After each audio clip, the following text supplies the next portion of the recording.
Oh ngabiang akan mamentang. Ngai iken ba ya ta postar sa nation ng stone ki ong ban wan pan iya ka film Romeo and Rosie hang tay ha po ng stone ha bunay bakat ar te pila ban ya tu kat noterik bat hakapor ayu an pani Te yang ni ko film ka bagerteng ko Romeo and Rosie.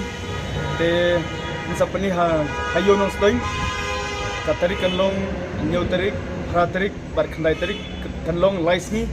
Te ngakarpat hibaro kinong chong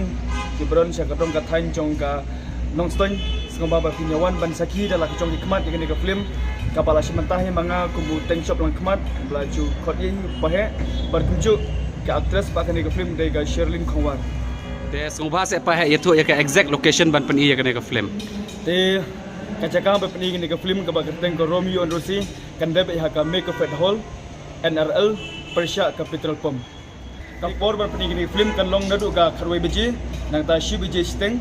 sau beji steng bat ke banyo beji janmi te jai bat ikapor te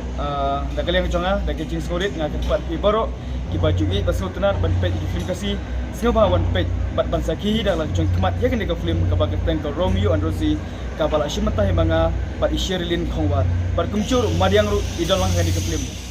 te hakenyu tering te ngaru